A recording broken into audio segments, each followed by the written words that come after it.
Assalamualaikum warahmatullahi wabarakatuh. Apa kabar anak-anak? Mudah-mudahan tetap dalam keadaan sehat walafiat dan juga dalam keadaan lindungan Allah Subhanahu wa taala. Amin ya rabbal alamin. Baik anak-anak, untuk pembelajaran kali ini kita memasuki materi bab 7 tentang peristiwa kerasulan Nabi Muhammad SAW. Baik, untuk mengawali pembelajaran kali ini kita bersama-sama dengan membaca basmalah. Bismillahirrahmanirrahim. Baik anak-anak, perlu diketahui bahwa jumlah nabi dan rasul yang wajib kita ketahui yaitu berjumlah 25 nabi dan rasul. Ulangi, bahwasanya jumlah nabi dan rasul yang wajib kita ketahui ataupun kita imani berjumlah 25, sedangkan jumlah rasul itu berjumlah 313. Ulangi, jumlah rasul itu berjumlah 313, sedangkan jumlah nabi yaitu berjumlah 124.000 nabi. Baik anak-anak, kita memasuki ke poin A. Nabi Muhammad SAW bertafakur. Apa sih bertafakur? Tafakur artinya adalah merenung atau bermuhasabah diri. Kondisi kota Mekah tidak pernah damai. Kenapa Nabi Muhammad melakukan kegiatan bertafakur? Karena Nabi Muhammad melihat kondisi kota Mekah itu kurang damai sekali. Jadi kondisinya masih acak-kadut, acak-acakan. Di antaranya penduduknya selalu berperang. Banyak terjadi pencurian, perampokan, dan kejahatan-kejahatan lainnya. Sehingga Nabi Muhammad pergi ke salah satu tempat untuk bertafakur. Di mana tempatnya? Yaitu di Gua Hiro. Di Gua Hiro Nabi Muhammad di situ kebiasaannya, kesehariannya adalah bertafakur, mengadu kepada Allah terkait tentang penduduk kota Mekah yang kebiasaan-kebiasaan buruknya tidak pernah hilang sama sekali. Nah, kebiasaan tafakur ini biasanya dilakukan oleh Nabi Ibrahim. Nabi Ibrahim pernah melakukan bertafakur di salah satu tempat atau di gua karena bertujuan untuk beribadah kepada Allah Subhanahu wa taala. Nabi Muhammad pun sama, beribadah kepada Allah Subhanahu wa taala dengan cara bertahanus. Bertahanus artinya adalah beribadah selama beberapa malam dan menjauhkan diri dari dosa. Jadi mempergunakan waktu malamnya untuk beribadah dan juga menghindari ataupun menjauhkan perilaku-perilaku yang menimbulkan perilaku perbuatan dosa. Sehingga Nabi Muhammad pergi ke salah satu tempat yaitu tempat Gua Hiro melakukan bertafakur. Tafakkaru fi khalqillah wala tafakkaru fi dzatillah. Beliau mengadukan kepada Allah Subhanahu wa taala tentang perbuatan masyarakat Arab yang jauh dari martabat kemanusiaan. Jadi sudah kondisi masyarakat Arab tersebut, pokoknya yang namanya akhlak itu tidak ada, semuanya hilang karena memang kebiasaan-kebiasaan mereka itu jauh sekali dari ajaran Islam. Mereka banyak melakukan tindakan yang tercela.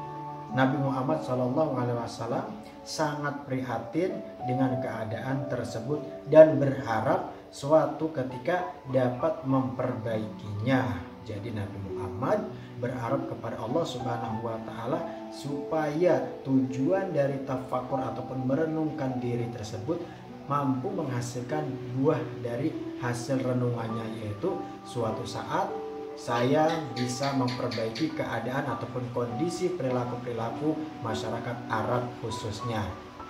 Itu.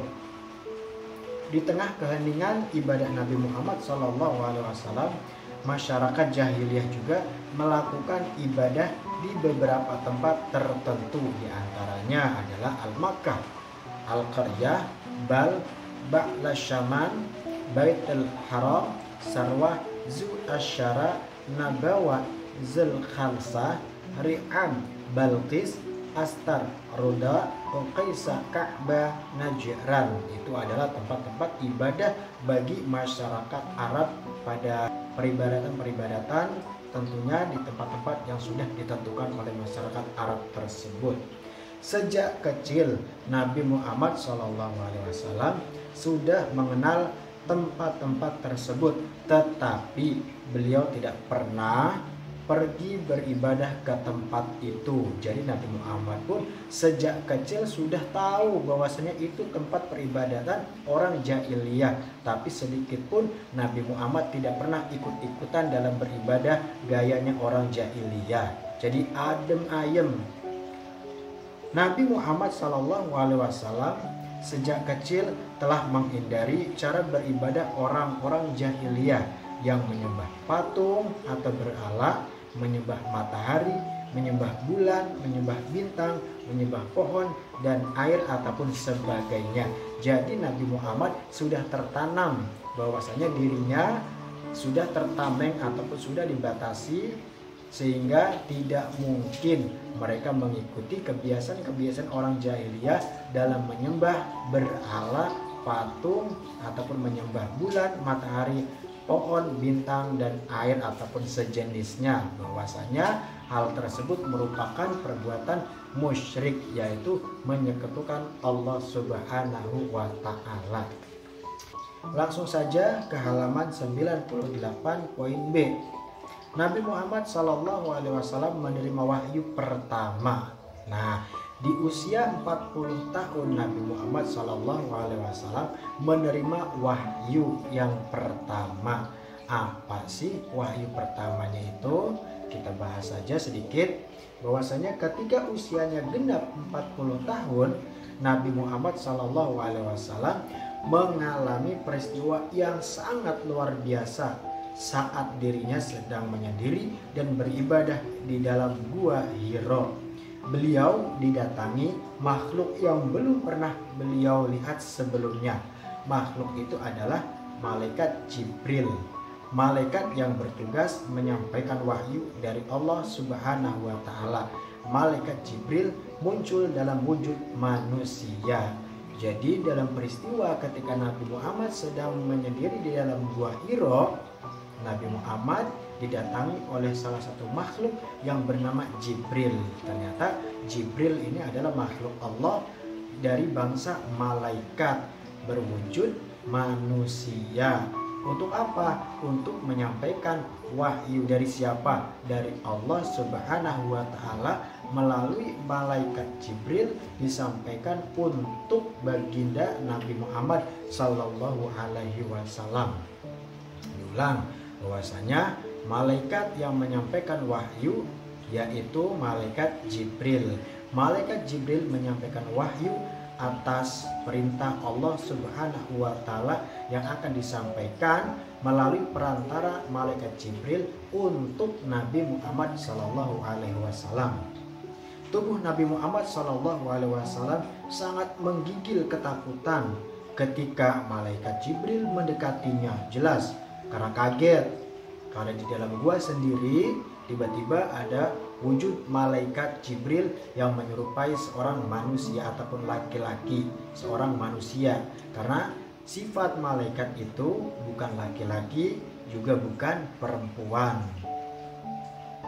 Terus perlahan-lahan malaikat Jibril meminta Nabi Muhammad SAW membacakan suatu bacaan yang belum pernah beliau ketahui sebelumnya. Kata malaikat Jibril mendekati atau menghampiri Nabi Muhammad SAW, "Ya Muhammad, iqra. Ya Muhammad, iqra. Wahai Muhammad, bacalah. Wahai Muhammad, bacalah." Dijawab oleh Nabi Muhammad SAW, "Ma'ana biqari. Ma'ana biqari, aku tak dapat membacanya, aku tak dapat membacanya." Karena jelas Nabi Muhammad sifatnya adalah ummi, yang tidak pernah mengenal baca maupun tulis. Nabi yang sangat ummi, tidak mengenal baca maupun tidak mengenal tulis, sehingga Nabi Muhammad tidak mampu membaca tulisan yang dibawa oleh malaikat Jibril. Malaikat Jibril tak bosan-bosan menyuruh Nabi Muhammad untuk membaca Iqra. dijawab oleh Nabi Muhammad, ma'ana biqari, sambil keadaan tubuhnya yaitu menggigil, ya, bergetar. Suruh baca, bacalah, saya tidak dapat membacanya. Lalu malaikat Jibril minta lagi, tetapi Nabi Muhammad SAW tetap menjawab tidak bisa membaca. Malaikat Jibril menarik tangan Nabi Muhammad SAW dan membimbingnya untuk membaca. Akhirnya dipeluklah dengan lalu dibimbingnya Nabi Muhammad SAW untuk membaca. Bacaan yang dimaksud adalah bacaan surah Al-Alaq ayat 1 sampai 5 yang berbunyi, Iqra bismi rabbikal ladzi khalaq, khalaqal insana min 'alaq, Iqra wa rabbukal akram, alladzi 'allama bil qalam, 'allamal insana ma lam ya'lam.